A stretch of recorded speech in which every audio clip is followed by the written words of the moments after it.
لاہور کے ایک پرانے محلے میں جہاں گلیاں تنگ ہیں اور دیواروں پہ پرانا چونا ہے، وہاں ایک شخص نے ایک رات اپنی بیوی سے کہا، مجھے ایک عامل کے پاس جانا ہے، میرا کاروبار برباد ہو رہا ہے، میرا بیٹا بیمار ہے اور میری نیند اڑ گئی ہے، سنا ہے وہ حمزاد سے کام کراتا ہے۔ اس کی بیوی نے پوچھا، لیکن حمزاد ہوتا کیا ہے؟ وہ خاموش رہا، اسے خود نہیں معلوم تھا، بس سنا تھا کہ سب کے پاس ایک حمزاد ہوتا ہے جسے قابو کر لو تو زندگی بدل جاتی ہے۔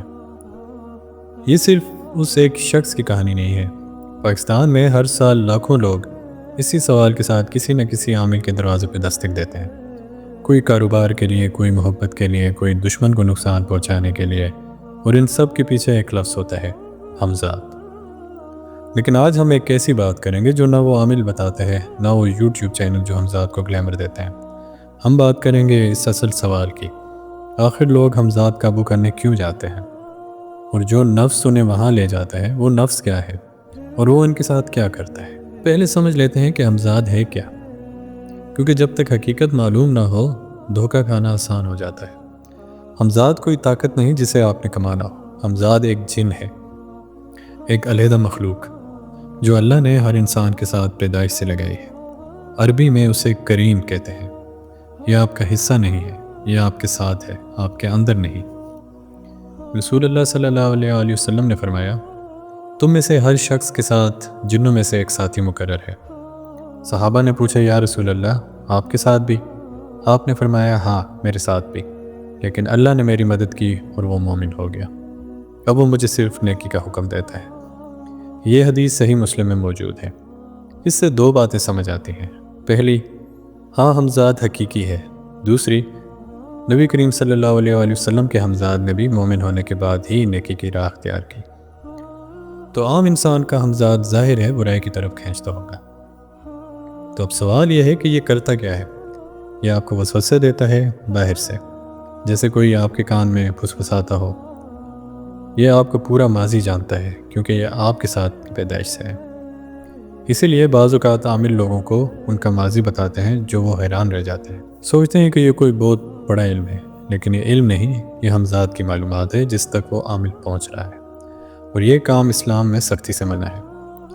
اور سب سے اہم بات، حمزاد آپ کو مجبور نہیں کر سکتا، کبھی نہیں، وہ صرف وسوسے دے سکتا ہے، فیصلہ ہمیشہ آپ کا ہونا ہے۔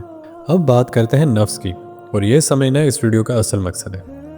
نفس آپ کے اندر کی وہ حقیقت ہے جہاں سے آپ کی ہر خواہش، ہر جذبہ، ہر فیصلہ پیدا ہوتا ہے۔ حمزاد باہر سے وسوسہ دیتا ہے، لیکن نفس اندر سے کھینچتا ہے، اور سچ یہ ہے کہ اندر کی طاقت ہمیشہ باہر کی طاقت سے زیادہ ہوتی ہے۔ قرآن نے نفس کی 3 حالتیں بیان کی ہیں۔ نفس امارہ، وہ جو برائی پہ مارتا ہے اور خواہشات کا غلام ہے۔ نفس لوامہ، وہ جو غلطی کے بعد ضمیر کو ڈستا ہے۔ اور نفس مطمئنہ، وہ جسے اللہ قیامت کے دن بلائے گا اور کہے گا، اے پرسکون نفس، خوشی کے ساتھ اپنے رب کی طرف آ۔ اب یہ تینوں حالتیں کوئی الگ الگ نفس نہیں ہیں، یہ ایک ہی نفس کی مختلف حالتیں ہیں جو بدلتی رہتی ہیں۔ آج کا نفس آج نفس امارہ کی حالت میں ہو سکتا ہے، اور اگر آپ محنت کریں تو مطمئنہ کی طرف جا سکتے ہیں۔ یہی فرق ہے انسان اور جانور میں۔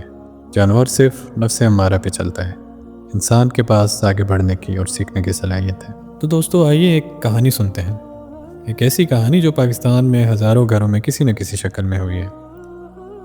کراچی کے ایک علاقے میں ایک تاجر تھا، سب اسے اکرم بھائی کہتے تھے۔ درمیانے درجے کا کاروبار تھا، گھر چل رہا تھا، 2 بچے اسکول میں تھے۔ پھر ایک سال ایسا ہے جب کاروبار میں نقصان ہوا، بڑا نہیں لیکن اتنا کہ دل ٹوٹ گیا۔ اسی دوران ایک رشتہ دار کی کمپنی آگے نکل گئی۔ اکرم بھائی کو یقین ہو گیا کہ انہوں نے کچھ کروایا ہے، کوئی کالا علم، کوئی جادو۔ محلے میں ایک بزرگ تھے جو خود کو عامل کہتے تھے۔ کسی نے اکرم بھائی کو بتایا کہ وہ حمزاد سے کام کراتے ہیں، جو چاہو معلوم کروا لو، اور جو چاہو وہ ہو جاتا ہے۔ پہلے اکرم بھائی نے تھوڑی سی ہچکچاہٹ کا مظاہرہ کیا، لیکن اگلے مہینے پھر نقصان ہوا، اور اس بار نفس نے کہا، بس ایک بار چلو، دیکھنے میں کیا جاتا ہے۔ یہ وہی لمحہ تھا، وہ لمحہ جب نفس امارہ اپنے کام کر چکا تھا، اور انسان کو لگتا کہ فیصلہ میرا ہے، لیکن اصل میں وہ کھینچ رہا ہوتا ہے۔ اکرم بھائی اس عامل کے پاس گئے۔ عامل نے انہیں ان کی ماضی کی کچھ باتیں بتائیں، بچپن کا ایک واقعہ، باپ سے ایک پرانی بات۔ اکرم بھائی دھنگ رہ گئے۔ انہوں نے سوچا کہ یہ واقعی کوئی علم غیب جانتے ہیں۔ انہیں نہیں معلوم تھا کہ ان کا اپنا حمزاد ان کا ماضی جانتا ہے۔ اس عامل نے اسی تک رسائی حاصل کی۔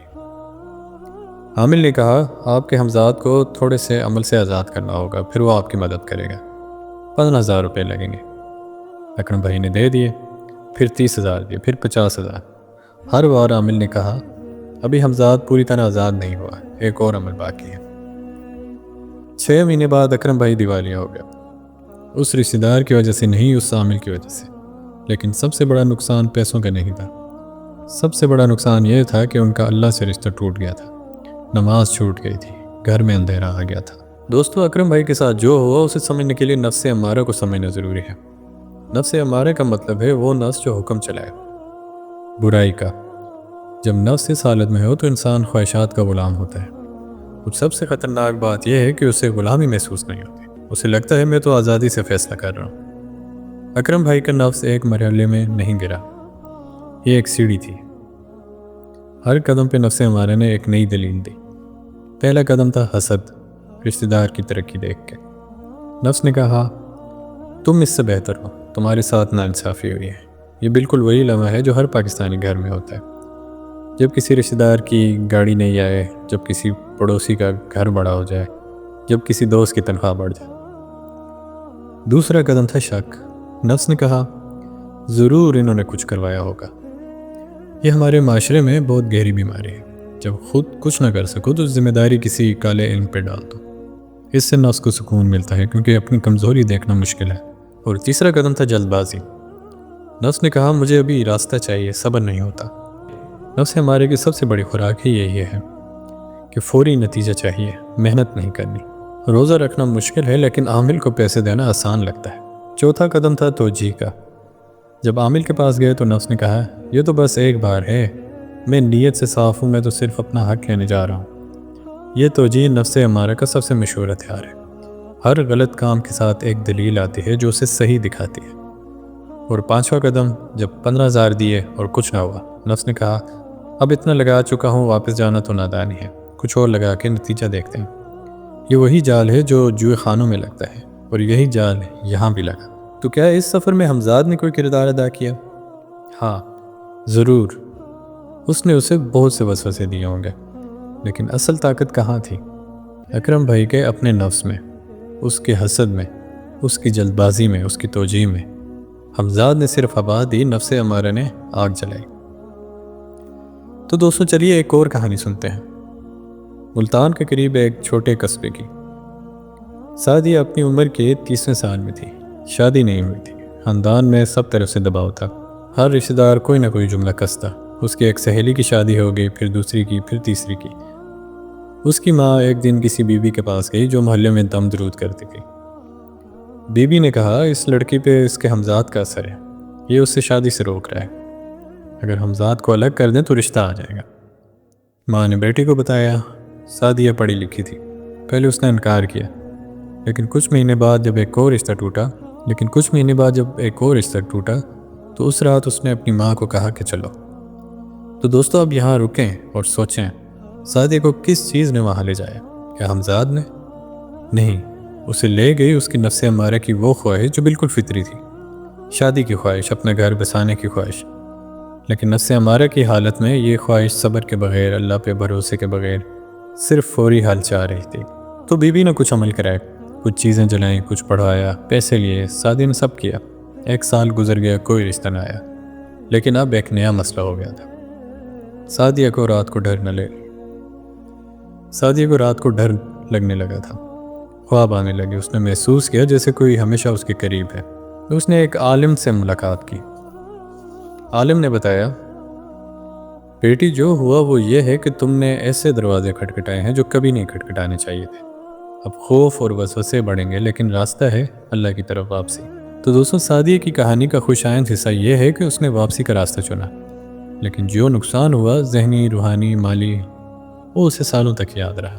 تو اب آتے ہیں ہم اپنی تیسری کہانی جو پشاور سے ہے، اور یہ کہانی ان لوگوں کی ہے جو ہمزاد کو طاقت کے لیے قابو کرنا چاہتے ہیں۔ عمر نام تھا اس نوجوان کا، کالج کا طالب علم، ہوشیار تھا لیکن ہر چیز میں شارٹ کٹ چاہتا تھا، امتحان میں نقل، کام میں جگاڑ۔ اس کے ایک دوست نے اسے ایک یوٹیوب چینل دکھایا جہاں ایک شخص دعویٰ کرتا تھا کہ ہمزاد کو قابو کرنے کے بعد اس کی یادداشت اتنی تیز ہو گئی ہے کہ وہ ایک بار میں سب یاد کر لیتا ہے۔ اس کا کاروبار چمک گیا اور اس کی ہر خواہش پوری ہو گئی۔ عمر کے نفس نے فوری طور پہ کہا، یہی تو مجھے چاہیے۔ عمر نے اس چینل کی ہدایت پہ عمل کرنا شروع کر دیا۔ مخصوص وقتوں پہ جاگنا، اندھیرے میں بیٹھنا، کچھ پڑھنا۔ ایک ہفتے بعد اسے محسوس ہوا جیسے کچھ قریب آ رہا ہے۔ اسے لگا کہ میں کامیاب ہو رہا ہوں، لیکن پھر گھبراہٹ بھی ہوئی۔ رات کو اچانک جاگنا، نیند خراب ہونا۔ اس نے چینل والے کو میسج کیا، یہ کیا ہو رہا ہے؟ جواب آیا، یہ ابتدائی مرحلہ ہے، ڈرو مت، جاری رکھو۔ عمر نے جاری رکھا۔ 3 مہینے بعد وہ کسی سے بات نہیں کرنا چاہتا تھا۔ گھر والوں کو لگا کہ کچھ گڑبڑ ہے۔ باپ نے جبراً ایک عالم کے پاس لے گیا۔ عالم نے کہا، بیٹا تم نے جو کیا اس میں تم نے شیطان کو گھر میں بلانے کی کوشش کی۔ ہاں کچھ آیا تو ضرور، لیکن وہ تمہارا ہمزاد نہیں تھا، وہ کوئی اور تھا جو تمہاری کمزوری سے فائدہ اٹھانا چاہتا تھا۔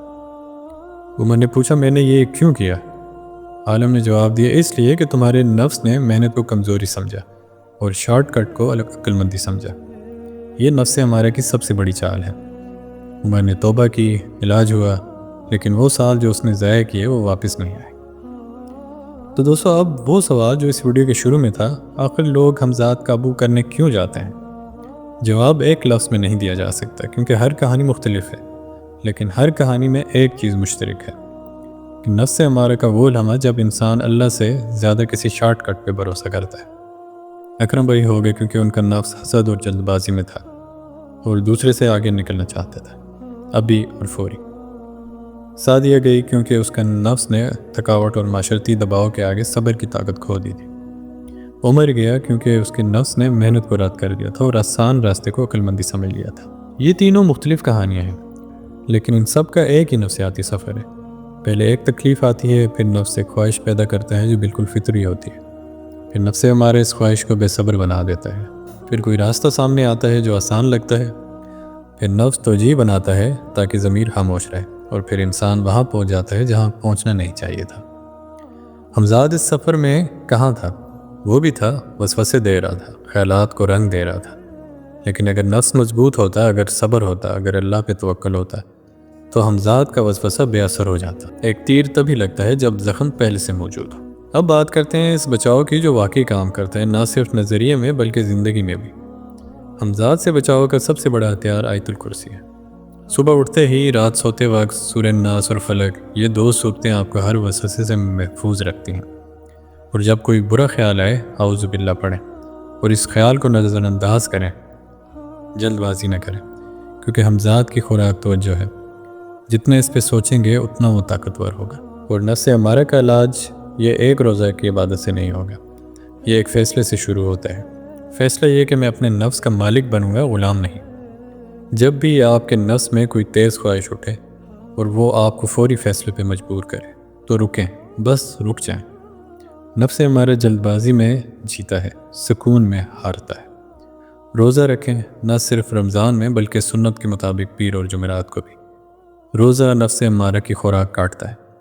جب نفس بھوکا ہو تو خواہشات کمزور ہو جاتی ہے اور عقل مضبوط ہو جاتی ہے۔